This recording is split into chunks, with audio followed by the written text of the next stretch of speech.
vigilance. Premièrement, là, l'état de la situation. Ça ressemble à quoi? Le problème, et c'est une ampleur aussi importante pour lancer cette offensive-là? Oui, tout à fait. À date du 30 novembre dernier, donc nos statistiques sont toutes fraîches. Nous avons comptabilisé 76 événements sur le territoire. Donc, 76 événements d'extorsion depuis le début de l'année. C'est une hausse notoire depuis les 2 dernières années dans ce phénomène-là. Préoccupant aussi parce qu'il y a de plus en plus une diversification des endroits qui sont visés par les organisations criminelles. Donc, on n'est plus seulement dans les restaurants et les bars. On a élargi ce créneau-là. Les organisations criminelles ont élargi, entre autres, à des entreprises telles...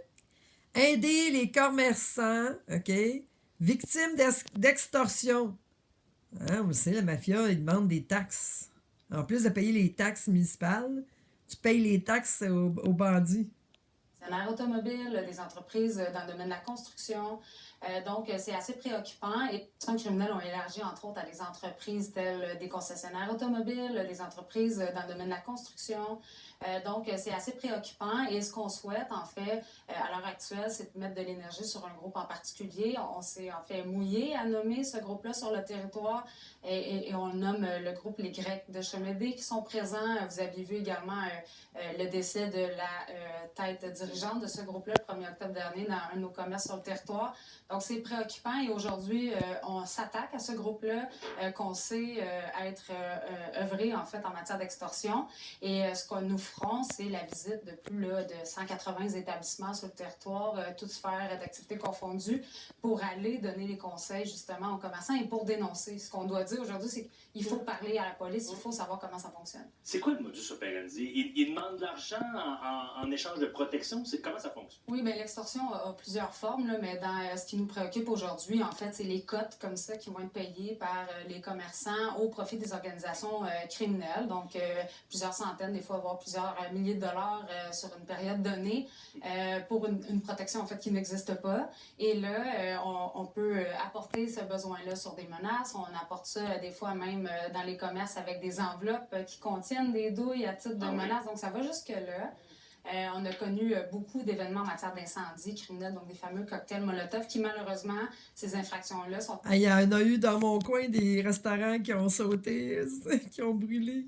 Ça a même brûlé des commerces. Les commerces au complet, ça dépend où que le restaurant il était, dans quoi, là. On vous en avait parlé même au printemps, qu'on était venu exécuté par des mineurs, exécuté par des jeunes à la pas du gain, qui ont des contrats, entre autres, via les médias sociaux.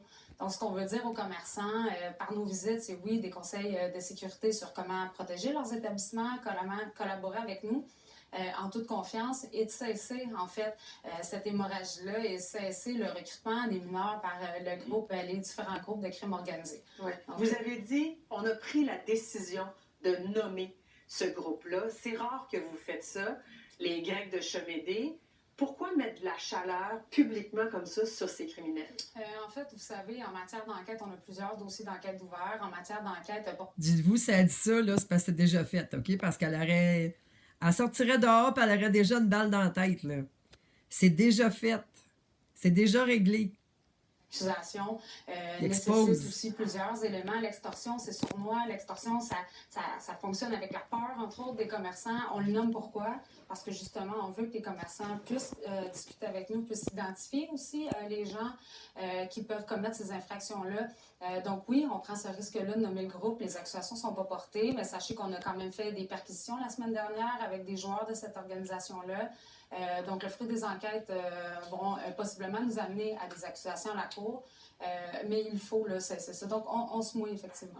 Vous avez dit, on va à la rencontre des entrepreneurs, des entreprises pour donner des conseils, quoi faire, parce que parfois, avec cette pression-là que ces entrepreneurs peuvent recevoir, on peur de dénoncer, en même temps, de l'autre côté. Oui, bien, c'est là pour la poule, c'est complexe pour eux. Et je me mets dans leur situation, des honnêtes commerçants, des gens, en fait, là, qui, des fois, mettent certaines économies de côté pour payer ces cotes-là. Ce qu'on leur dit aujourd'hui, c'est massivement, faites-nous confiance, venez nous dire comment ça fonctionne, combien vous payez, qui vous collecte, de quelle façon. C'est ces éléments-là qui, malheureusement, des fois, nous manquent dans les dossiers.